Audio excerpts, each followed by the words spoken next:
went to no garage and they tested. There's 3 fuel pumps inside.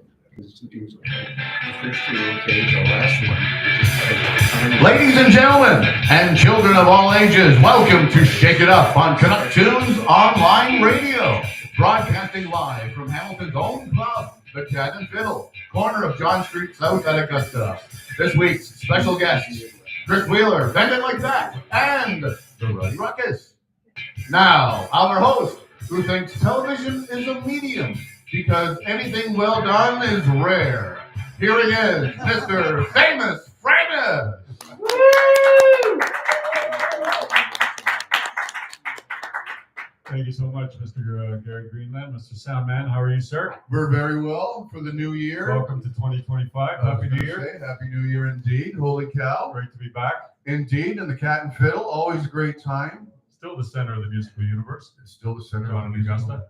Indeed. Yes. Indeed. So looking forward to it's a beacon of love and hope. Yes, hope. New year. And what's the word? Resilience? Resilience, yep. There's another word that comes to mind, but yeah. Yes. We're trying, but after my treatment, you've lost weight when your underoos start sliding. Oh. Right? Yeah. So maybe time to give up on you. I gave up on underoos years ago. That's under anything, actually. Mine fit now, only a little too well. So, but no, the treatment, after the treatment, things are progressing well. We're starting to eat real food instead of Gerbers. Not tasting it yet, but still. Not tasting it, no, but we're still progressing. There's some things that still burn my mouth. Brushing my teeth, toothpaste, burns my mouth. So I've stopped brushing my teeth. Yeah, give it up. At the point and the good thing is I got all this garlic at home, and because my hair's thinning, I don't want to shower, so I'm not even showering. So that's fantastic. You know how to live, my friend. I do. Let go of all these burdens. Yeah, brushing your teeth and shower. Deodorant? Who needs that? You've got friends. You've got real friends. They'll overlook that. That's why I'm here, because no one else can put up with me at all. We got a great show for you, a great month lined up here at Shake It Up on Canuck Tunes. Thank you for joining us. Thank you for everyone here at the pub for stopping in for a pint, a libation, or a snack. We got the Grand Poobah on standby. The Grand Poobah's here. The Grand Poobah, the boss. Not Springsteen, the other boss. The head bottle washer. Our big toe. The big toe. That leads the rest of the foot. We just follow along.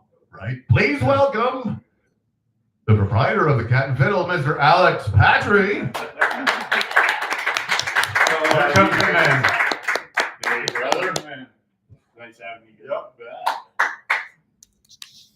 The family's back together. Right on. Papa's here. Yeah, we are. Is this thing on? You got to eat the mic. Can you hear me? Now we can. Thank you. Happy New Year's, everybody. Happy New Year. I'd like to start by thanking all the bands that came through last year, all the people that support us, right? It's nice to have our Canuck Tunes crew back. Absolutely. I missed you guys most of all, for sure. We missed you, man.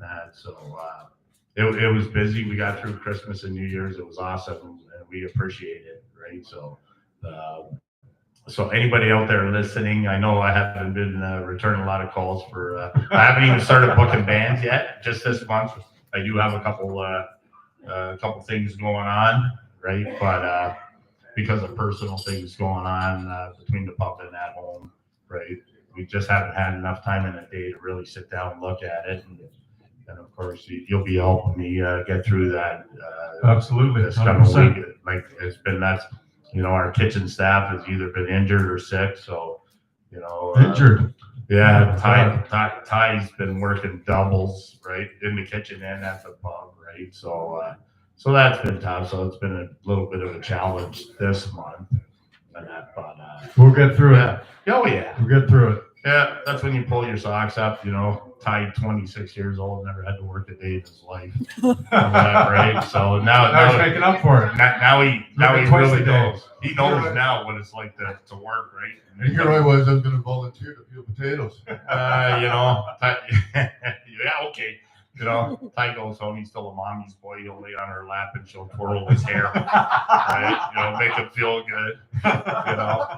And then and you know the funny thing is Gary's not. He wasn't wearing, what are those things called? Buckaroos? Underoos. Underoos. Yeah. The guy's so full of shit, man. He was wearing pull-ups. Same thing, really. Yeah. Just more absorbency. No, these were Depends. He doesn't have the Star Wars thingies on it. No, I thought yours had Superman and Batman on it, right? So, and because since he was eating Pablo, that's why he was wearing pull-ups, right? One go hand in Package hand. deal. Made for some interesting evening. I bet. Right? Yeah, smoke a doobie with that or something, right? And so we had, and I just want to tell the people on December 26th, we did a complimentary turkey and all the fixings with it, and it was a success. The place was packed with people that we appreciate. And We were here. It was delicious and great time. yeah, I cooked everything. Wow. I did. Well, I cooked up the idea. Okay. Well, that's everything. Let's get this. The idea is everything. Without the idea, there's nothing. Oh, That was one of exactly. the best buffets ever. Yeah. That was You a good can one. go to the Mandarin and the other Chinese buffets and everything else. But honestly, what you had going on in the back was probably the best comfort buffet. Right. Yeah. It wasn't Chinese food. What do you think? No, but the variety, what you get out of variety of Oh, that kind of thing. Yeah. But what you had were the staples. Yeah. It was basic, and it was just absolutely to die for. yeah. And people commented on things we could improve on, like because we didn't have heating plates, the food was getting a little cold. But you know, it's like You shut get up, free it's food. free. Shut up. Exactly. I would never say that. But So you can think it now. yeah, I'm thinking it. So, well, welcome to the new year, 2025. Hopefully, it's a big success for everybody. Absolutely. So this month, right, Saturday the 11th, Tim Gibbons and the Swamp Busters, right? That's tomorrow. That's Yep. tomorrow. Yep. No, And, Timmy. and then they're back on the 18th again, right? Like I said, we weren't bucking, and then Pat Gibbons came in and just bugged the shit out of me and told Held me you down, for got you in two. a headlock. He did. Yeah, that's You know, the unbelievable. guy's 70 something and he's a bully. Yeah. And that. So I hope he's listening because I love that, right? And Tim and that. So Tim's the man. Yeah, it's going to be a blast, right? And then we interviewed a duo here a while back. They're bluegrass, right? It's called Arthur Duo.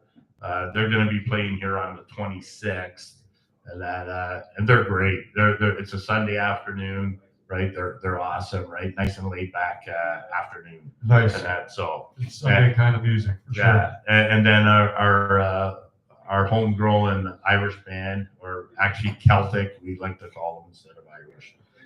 Innisfree, right? So it's a three-piece group, and they just play everything. They can make a regular song sound Irish. Nice. It's just awesome. Magic. Yeah, so that's on Sunday. Let me see this. Like on the 19th, right? And they're there was a mistake on our website, so I got to change that. But they're actually 5 to 8:30 or something like that, right? So, and then 31st, one of my favorite bands in Hamilton, the Treblecasters. Treblecasters, yeah. Right? Yeah. So they're here on. Probably the best bar band in the world. Well, no, I thought yours was. Well, it might be second best, but Okay, they're well, top of the heap. Yeah, I'm starting my own band. Yeah. Yeah, why not, right? Can't sing worth a shit, but, and I can't play anything. Right? Well, nobody will let you join their band, so You'll start fit right your in. own band. Exactly. Yeah, what the hell? Why not? And that's all. Anyway, thanks everybody. Right, that's what we got happening. We still got food stuff coming out. Today's Fish Friday. You know, come on down and join us. And just follow our Facebook, Instagram, all that fun stuff. See what's going on. And honest, all you guys out there that have been bugging the shit out of me about booking, I am gonna get it done. Honestly, I keep saying it this week, but with all the 1 week. There'll Yeah. be a week when it gets done. yeah, with all the stuff going down, right? So we have a lot of support in the group, in all the different groups, and they've been understanding, right? But and I told them keep sending me reminders, so we're doing that. So it's gonna start. So hopefully sooner than later before they book up until spring. And that. So so that's where we're at. That's great. So Anyway, thank you. Welcome back, Connect Tunes gang. Yeah. And, Great to be back. Let's get it. You. Yeah, and everybody here today, welcome. Right on. Have a great day. All right, Alex. Thanks, boss. Cheers. Well, I feel better. How about you, Gary? Much. Now you must be feeling a little anxious. You've got a big date coming up in the next couple of weeks. In a week. Tomorrow, actually. Tomorrow. In a week. I knew it was Step on soon. anybody else's I game. knew it was soon. But we're playing tomorrow as well. Yeah. Me and Betty are doing our final ramble at the Caswell Lounge tomorrow night. Very good. Yeah.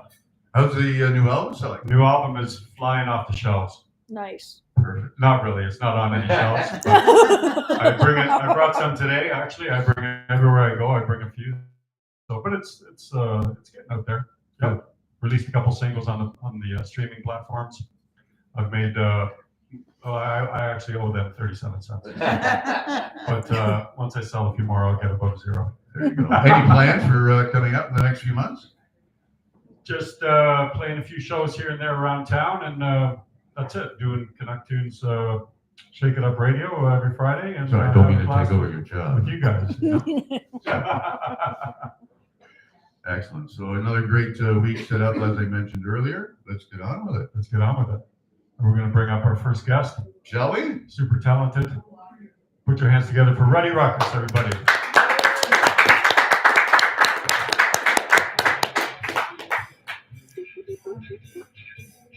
Just gonna have to use the mic.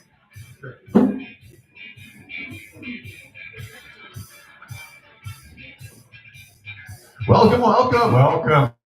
to the Cat and Fiddle Shake It Up Arena, shall we say? Hello. Great to have you, Rob.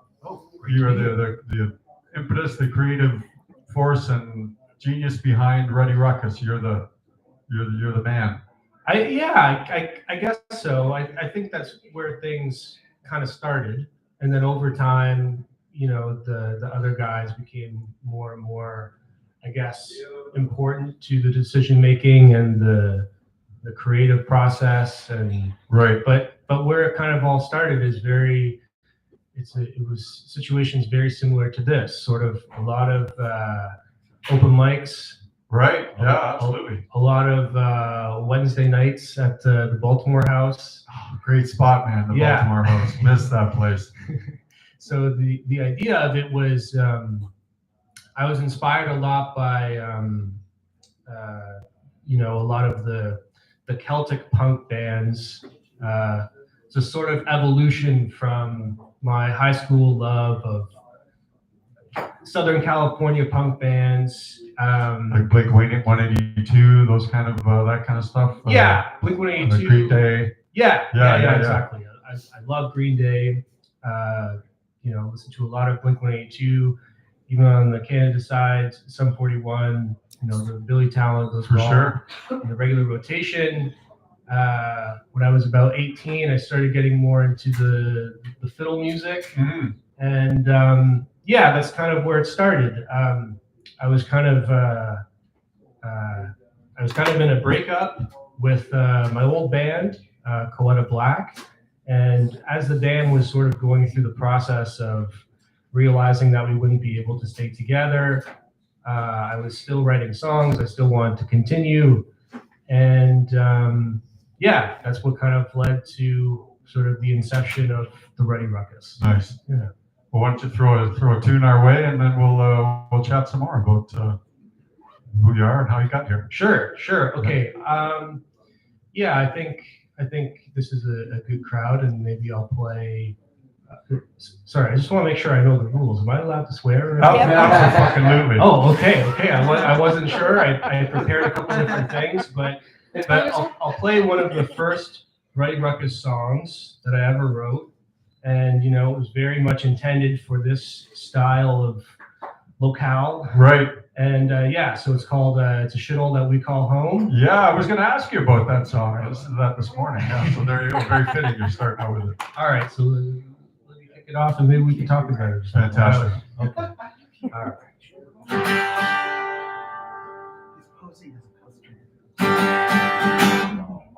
Got the. Yep.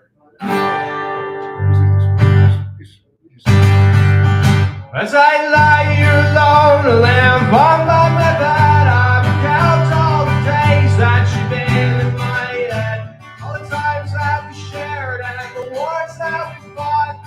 Thought you'd remember me, well I guess you forgot. It's a shithole that we call home. It's a shithole that we call home. It's a shithole that we call home. It's a shithole that we call home.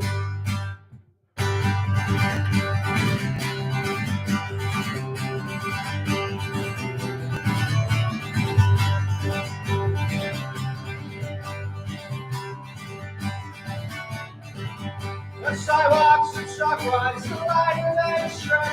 The working class down see that enough for me. I get to farm boys who covered in dirt and sweet little girls who look like they can hurt. It's a shithole that we call home. It's a shithole that we call home. It's a shithole that we call home. It's a shithole that we call home. My mother is sleeping in the room next to mine. She's telling herself that everything's fine. She thinks that I'm sleeping, but I'm wide awake. And I don't know how much more it's time to think. It's a shithole that we call home. It's a shithole that we call home. It's a shithole that we call home. It's a shithole that we call home. You gave me hope for the future. You filled my dreams full of light. But I'm guessing my dreams were as real as they seem. That you have me coming home with me tonight. Woo!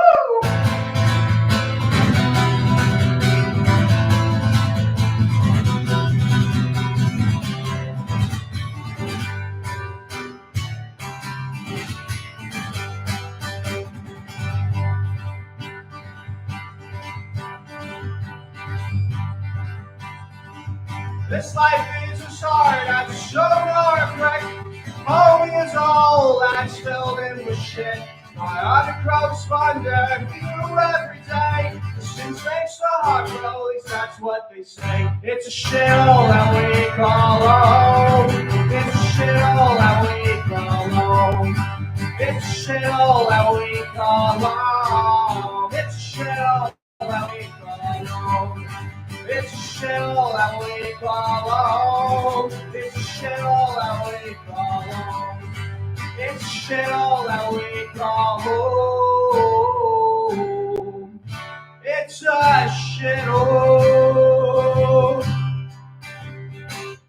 that we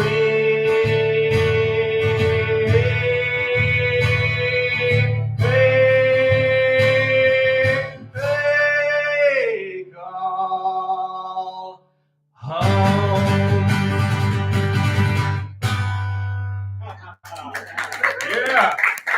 Thank you. Nice, man. What's the origin story behind that one? That's an interesting tale. Yeah, so like I guess as I started along the journey of trying to be like these Celtic punk bands, so the Flogging Mollies and the that kind of ilk. Billy Bragg, you mentioned earlier on. Billy Bragg. Yeah, there was kind of like a little bit of Billy Bragg thrown in. There was a little bit of Bob Dylan that I was listening to. So trying to find ways to kind of put my own spin on these things, and then also trying to think about, where I am in the world. I live here, so it's kind of like the Hamilton version of like a Drunken Lullabies or like a Shipping Off to Boston or like that. Right.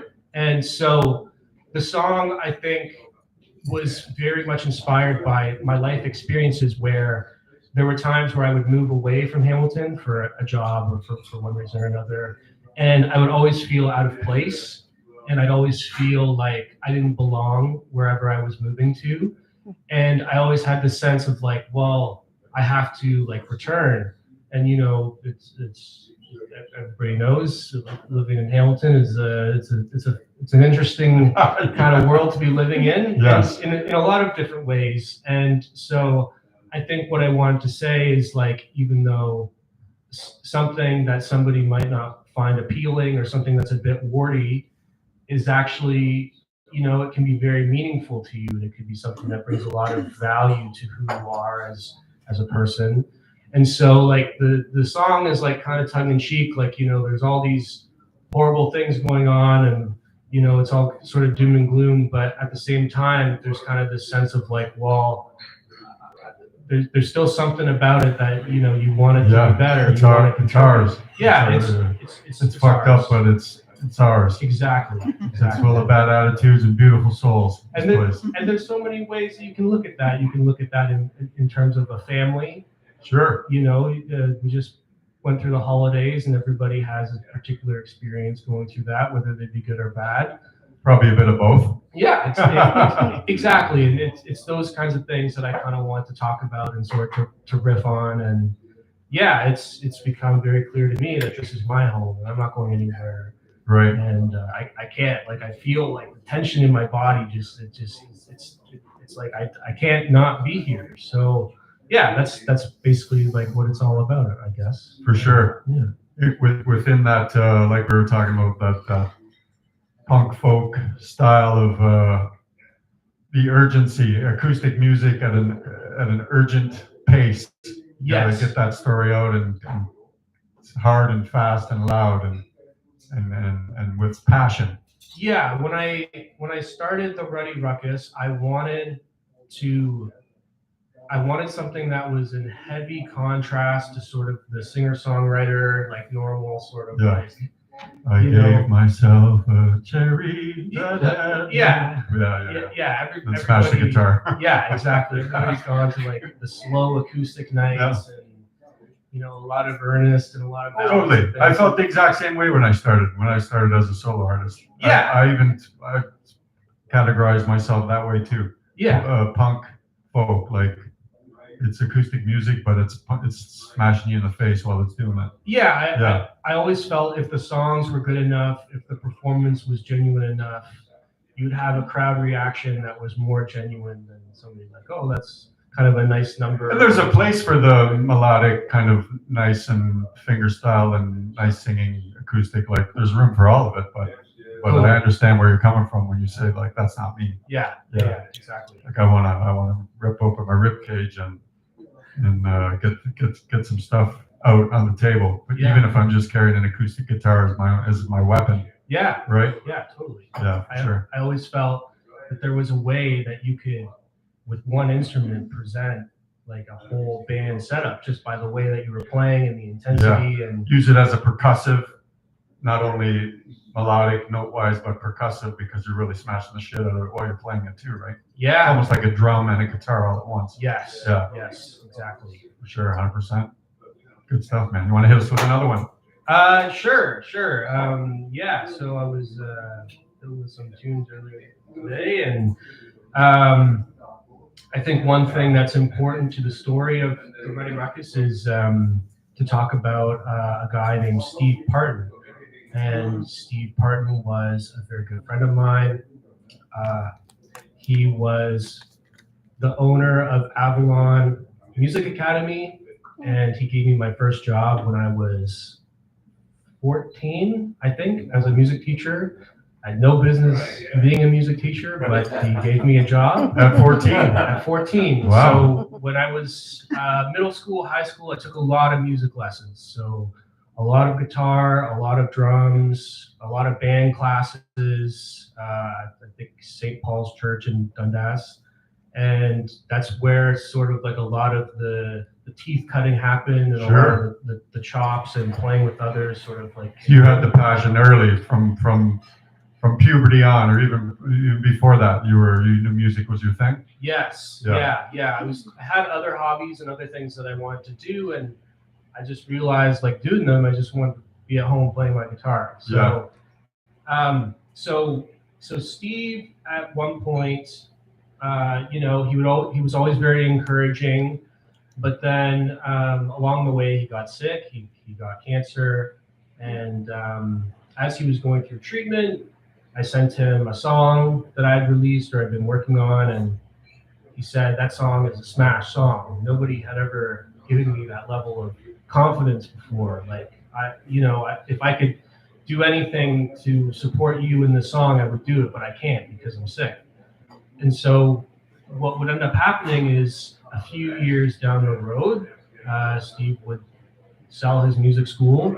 He would give up a lot of the things that he was doing in his life, and he decided he wanted to start a management company. So he was going to manage my band. He was going to manage some other bands in the area. And it was basically based on this one song. He wanted to start a whole new chapter of his life, supporting us and, figuring things out for us. And like that level of I'm willing to drop everything for you was, to me, extremely touching. That's beautiful, man. Yeah, when somebody tells you that, it's incredible. He was a very, very special guy. Yeah. So I think I'll play that song. That sounds great.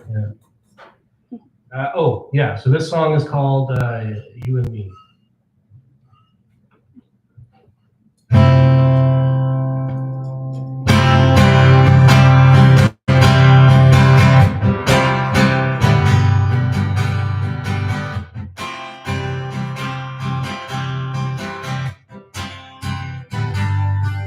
If I told you that everything was gonna be alright, if I told you that everything was gonna be fine,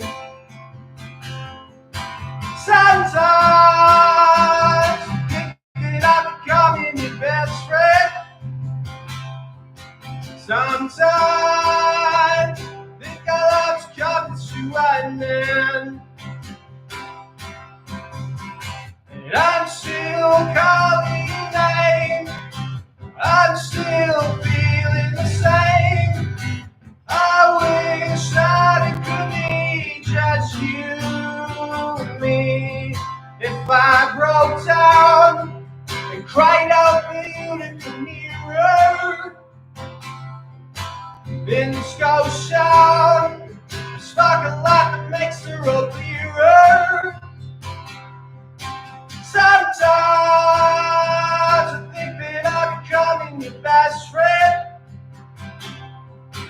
Sometimes I feel our love is coming to an end. And I'm still calling your name, I'm still feeling the same. I wish that it could be just you and me. I'm still calling your name, I'm still feeling the same. I wish that it could be just you and me. All the things that I wish I said, bouncing around this big old head. There's too many people in the room right now. I gotta catch you away some way, somehow.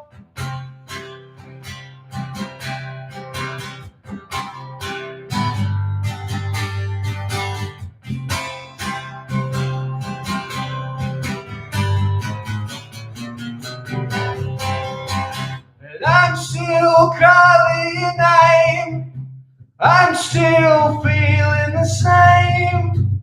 I wish that it could be just you and me. I'm still calling your name, I'm still feeling the same. I wish that it could be just you and me.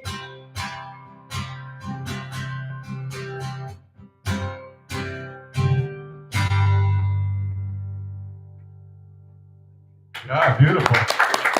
Wow, powerful, man. So you had the bomb go off early, young in life, 10 years old, 12 years old. You picked up a guitar.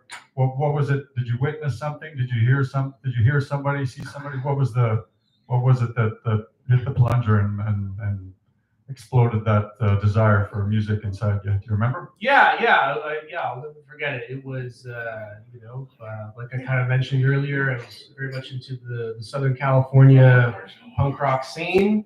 As a listener, as a fan? Yeah, Right. as a fan. So, in 2004, not knowing too much about myself, playing soccer, doing other things that my friends were doing at the time. I was in middle school, and Green Day comes out with the bombshell American Idiot. Right. That album for me kind of ignited something.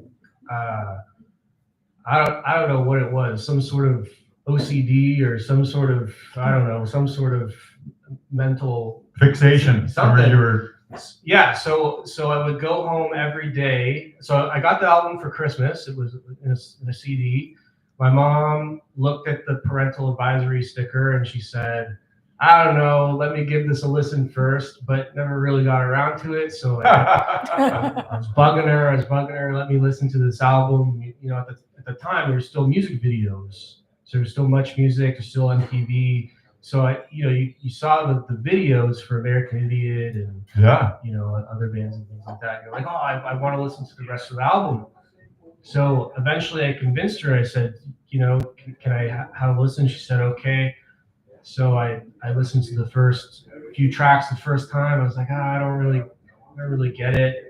I was listening to like a lot of like Weird Al and I don't know, whatever was in our CD collection at home. So a lot of Cheap Trick and but I returned to it and then I listened all the way through and I was like, okay. And then every day I would go home and I had a little stereo, like a little like Ken Moore thing. I don't know.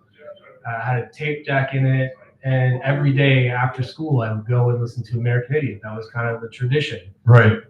So like after school TV, I would go and put some headphones on and listen to American Idiot. Very, very similar to, high school or middle school experience of listening to music with your headphones on. Sure. But for me, like I kind of listened to it and then I was like, okay, I've listened to American Idiot now like 5,000 times. So now I need another album. So I started acquiring the Green Day catalog and just like becoming obsessed with Green Day. So knowing every song, knowing every music video, knowing every show. When you're just totally digesting and ingesting American Idiot, did the fact that it was a total deconstruction and critique of George W. Bush America at the time, did that sink in, that part of the record? I think it started to sink in later. Okay. It didn't sink in right at the time because I think I was too young, probably.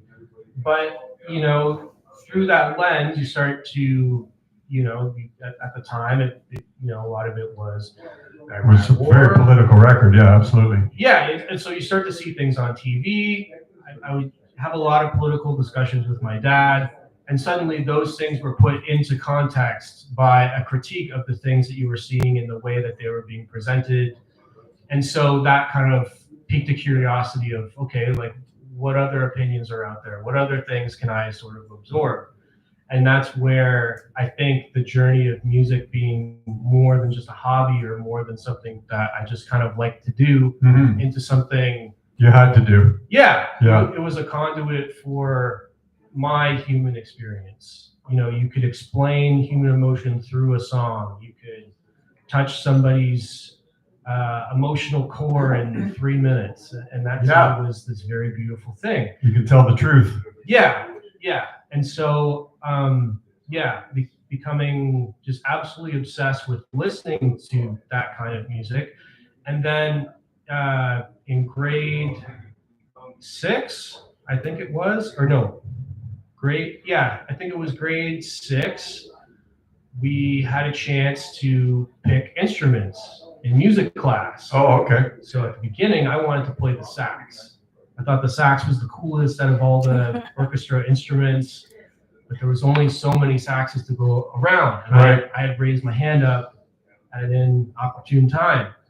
So the music teacher. He's trying to figure out how he's going to allocate all these instruments. He's trying to convince people to pick one or the other. Trombone's not so bad. Yeah, we got Give it a chance. trombone. Give it a chance. We got flute. We got this. We got that. French horn. We got French horn. And he said, we got the bass guitar. And then as soon as he said I got the bass guitar, I put my hand up because I knew that I would have an instrument that was part of the music that I was listening to at the time. So I Right. could learn how to play it. And so I was learning how to play the bass. And I asked my parents, they recommend that you get an instrument so you can practice at home. And they said, okay, well, let's look into it a bit more. And they kind of landed on this idea that it would be better if I got a guitar, because if I learned how to play guitar and I was playing bass in music class, and I would know how to play both. So I said, okay, that's a great idea. So they got me like a little Swire Bullet and a little trainer practice amp, and that kind of kicked it off. Right. So once I had those two things, it was just like, okay, how in my everyday life can I just be more like Billy Joe? and so how that started was by playing Green Day songs on the guitar, and then through playing them on the guitar, being like, there's a missing component here, which is I also have to sing. So kind of learning how to sing through just wanting to sort of live up to that idol at the time. Yeah.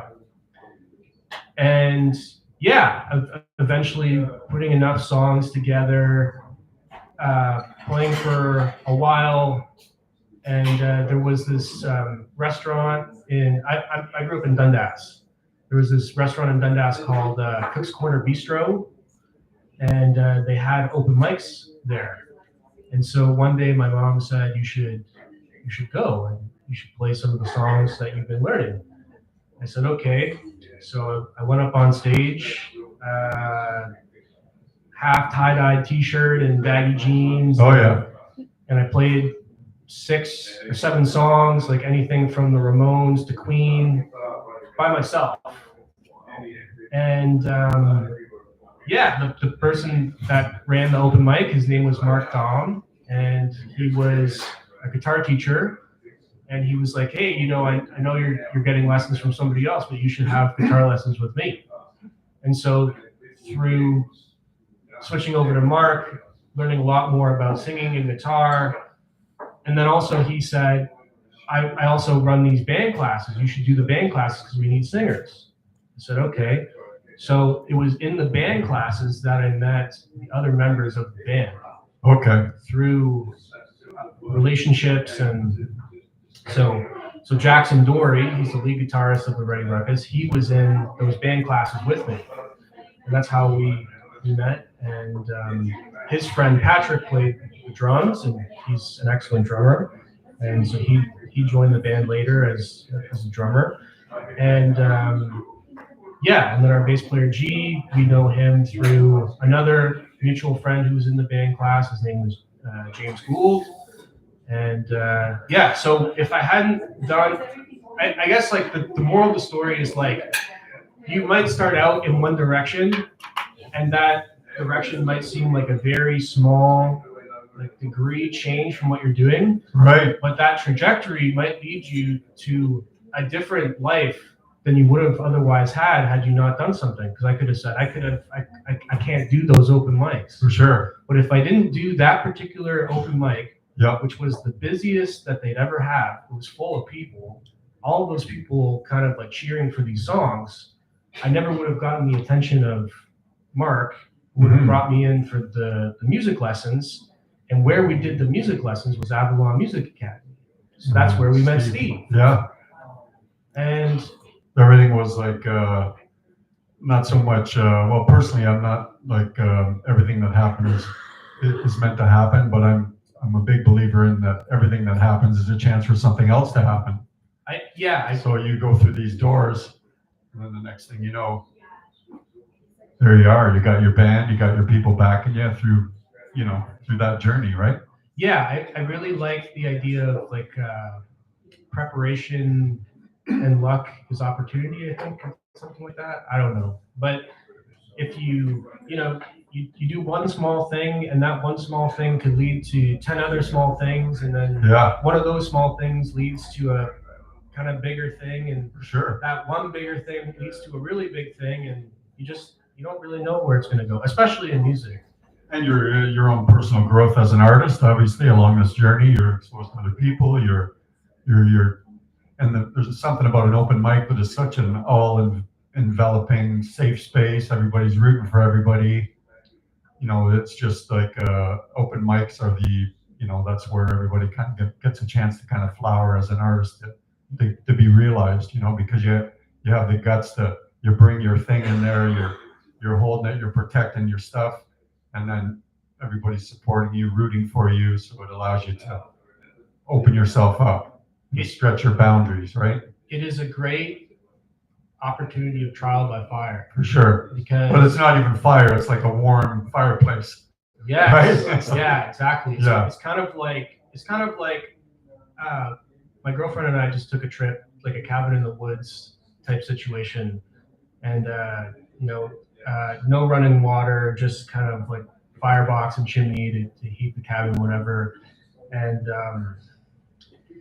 all the wood was wet when we got there, and so it took us so long to get fire going. But then once it got going, it was kind of like it was so hot in there that we actually had to turn it down. It was crazy.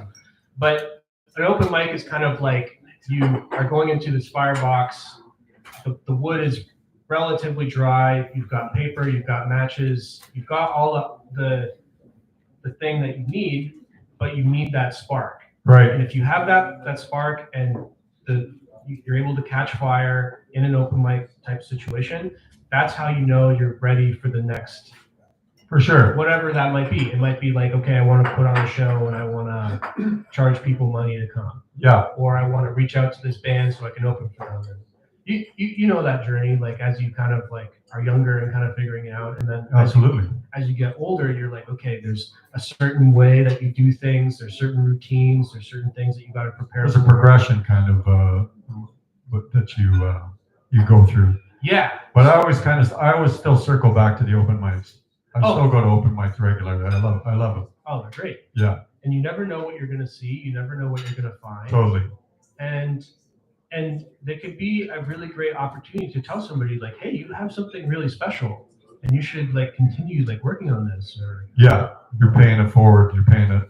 Yeah. You're given the encouragement that you were giving yourself, right? Yeah. Yeah. That's kind of like a really, really important part of it, because if you don't have that sort of those positive experiences at the beginning, oh yeah, it shuts you down, man. You don't want to get squashed for sure. Yeah, if you have one bad gig in your first like 10 gigs, you'll feel that. It's tough. Really deep. You're only as good as your last one. Yeah, exactly. Exactly. For sure. Well, how about hitting us with another song, man? Sure. Yeah, this is sort of an older Ruddy Ruckus song too. Kind of fitting with the folk punk kind of thing, but this one's called To the Curb. To the Curb. Ruddy Ruckus.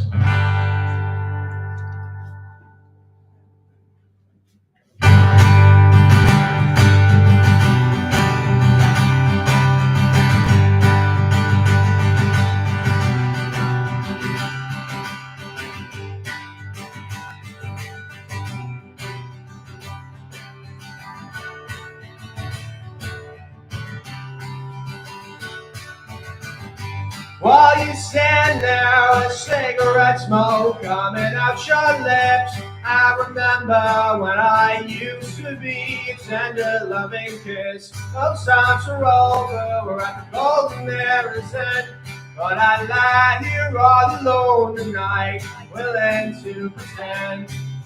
And if you kick my ass to the curb, I promise I won't cry or say a word. You could drive away and never look back at my face. I promise I won't show you that it hurts. So you drink to wealth and happiness, I drink to pain. Wanna be so numb that I never feel a thing again. World so lonely though it's filled with 7 billion All I want is one, the one that I would give a million if you kick my ass to the curb. I promise I won't cry or say a word. And you could drive away and never look back at my face. I promise I won't show you that it hurts.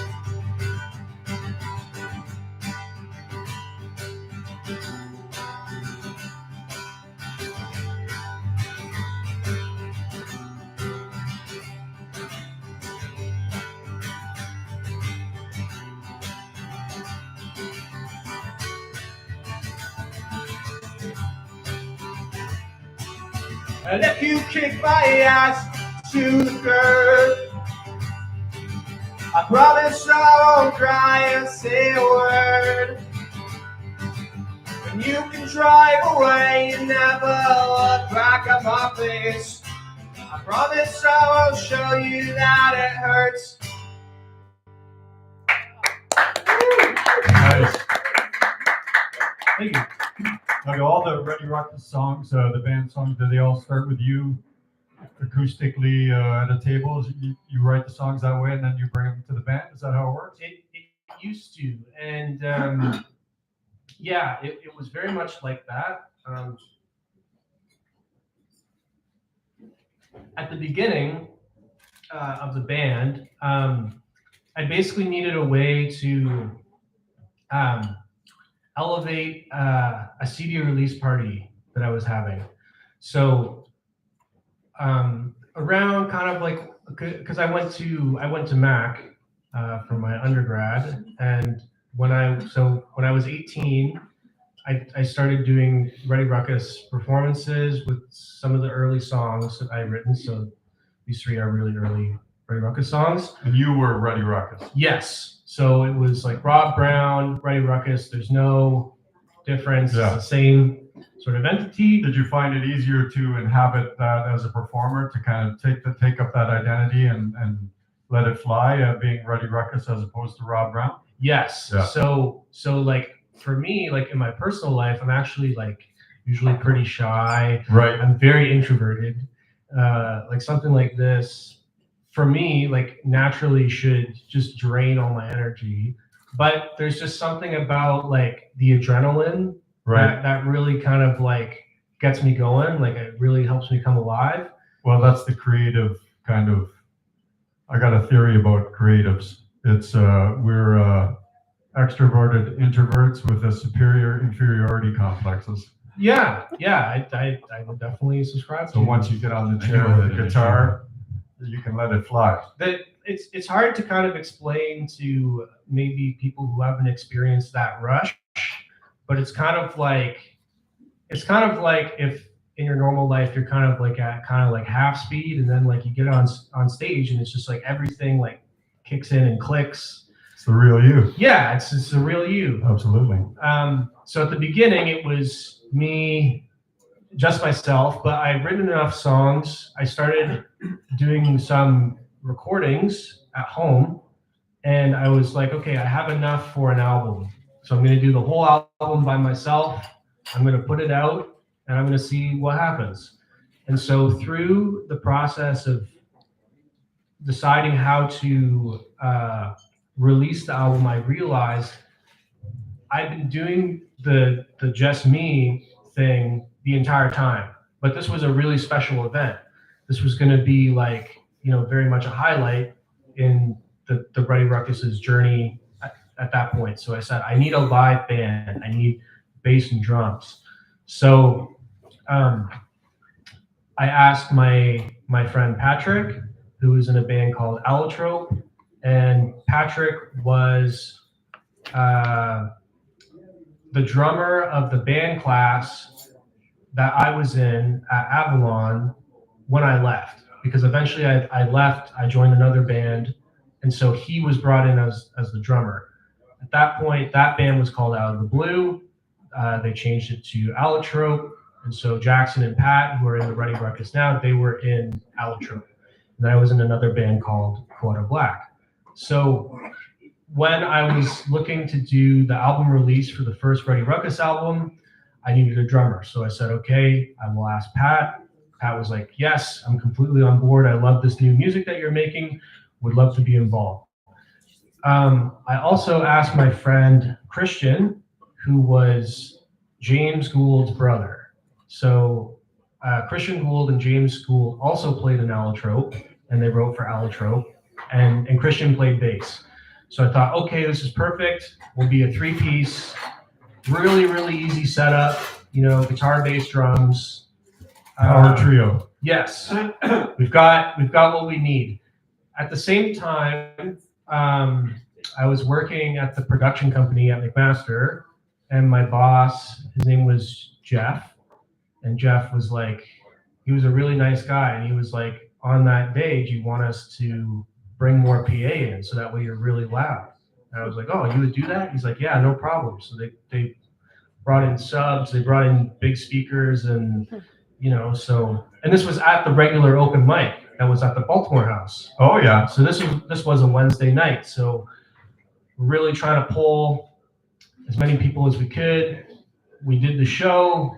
The show went really, really well. And there was this sort of sense of like, okay, well, this went well. Let's continue in some way. So Pat and Christian and I, we would keep playing together, and then eventually Christian, actually no, Christian was still in the band, but we decided as a group that we wanted a lead guitarist because my role has always been sort of rhythm guitar. Mm-hmm.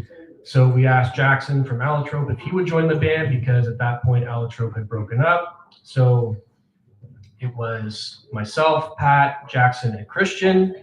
Christian eventually left the band, and then we replaced Christian with Jackson and Pat's friend, Evan. So that was the lineup of the Ruddy Ruckus, but it was still me. It was still basically like an extension of my vision. Your songs, your Yeah, and at the beginning, we actually sort of had like some tension and some conflict around this because, you know, we would get to band practice and I'd be like, guys, stop messing around. We got to get down to business. Everybody else wanted to do like this or that or whatever. And so Jackson and I, he now is like a very important creative force of the band. He was like, I don't know if I belong in this band because I don't really know if what you want to do is what I can do. And I that was the beginning of me starting to hear like, okay, well, I should invite other people into what this is going to be. creatively. Yes. Yeah. So over time, Evan left the band. We replaced Evan with G. And when G joined the band, we kind of started that journey of working together more as a group. Giving everyone a voice. Yes. Right. And so, you know, we kind of went along, playing gigs everywhere around here. And that's how did you lead to Luke doing the production on your record? Is that just from him seeing you guys play around and then you got connected and went into the studio with them? Right. Yeah. Okay. So, just to clarify, so Luke Bentham is a good friend of mine. We've been friends for a long time. From the Dirty Nil? Luke of the Dirty Nil. Yes. Big Hamilton success story. Yeah. Yeah. They just played at New Vision Church, I think, to much fanfare. No doubt. And so Luke is connected to Steve through Steve's kind of role in the community as basically being sort of the incubator of Dundas music. So when you were young, you would go to Avalon, you would play, and then you might go on to start a band or you might be part of something or whatever.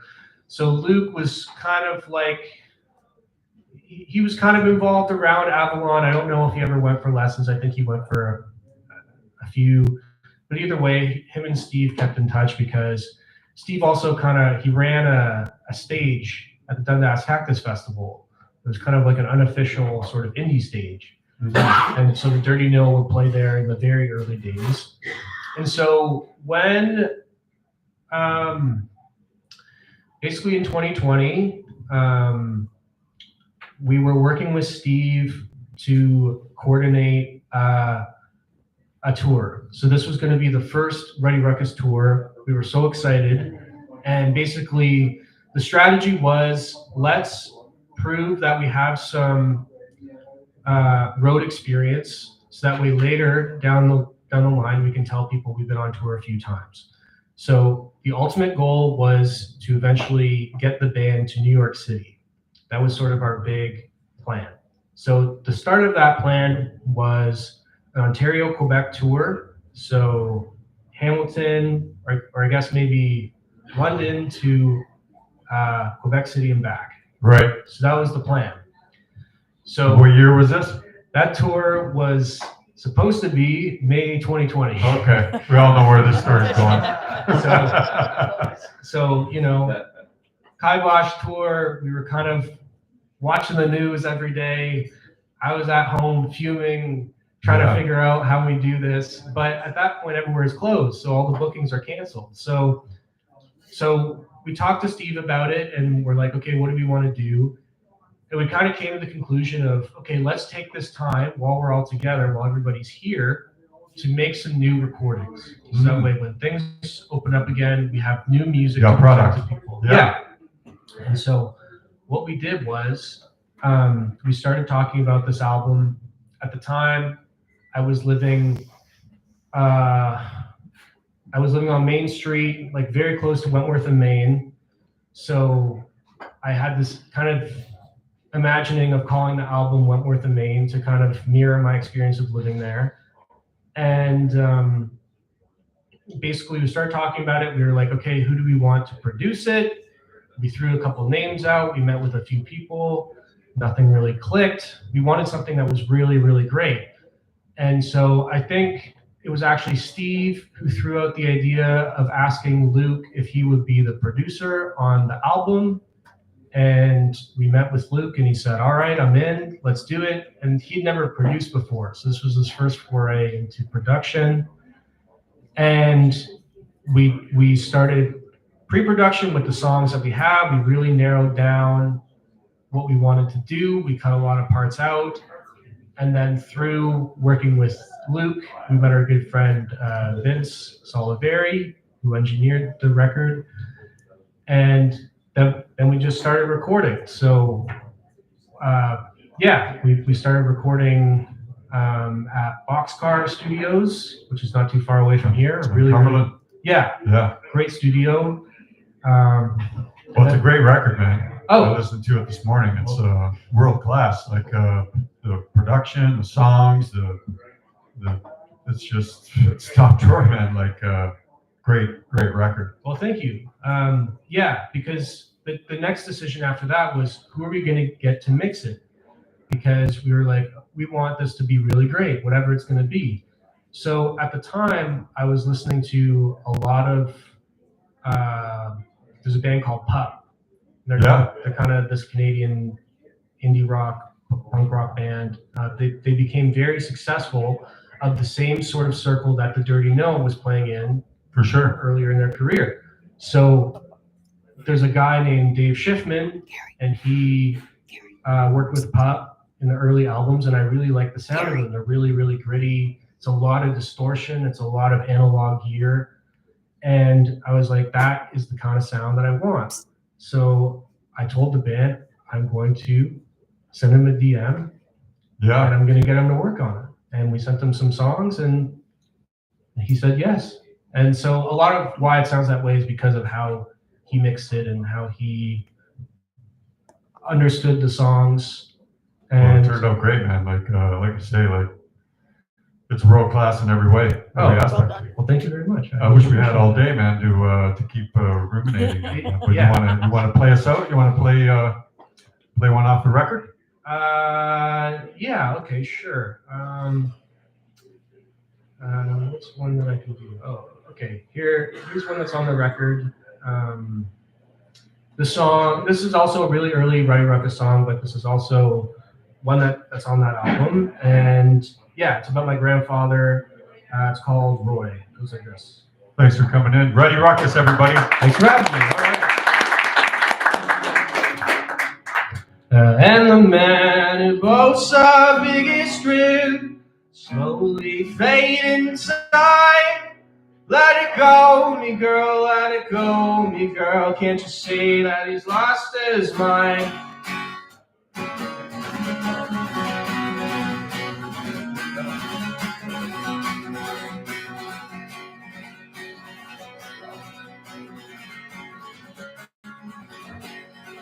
Oh, the memories and the photographs have preserved the golden age, and the echoes of laughter on these walls will get me through the day. He was a man of pride, a man so full of love that he shared with all he knew. So I wonder how who justified he was taken from us so soon. And the man who boasts the biggest grin slowly fade in time. Let it go, me girl, let it go, me girl. Can't you see that he's lost his mind?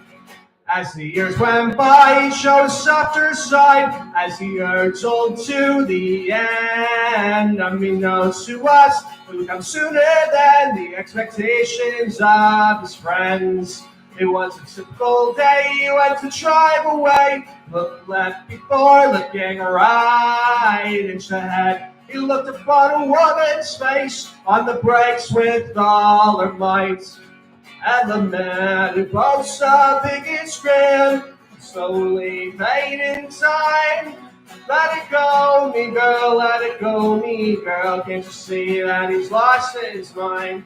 And 7 years ago, I wish that I had known the time was running out. Oh, the things I'd say, I'd live out every day, I'd make every second count. 'Cause the man who boasts the biggest grin slowly fade in time. Let it go, me girl, let it go, me girl. Can't you see that he's lost his mind?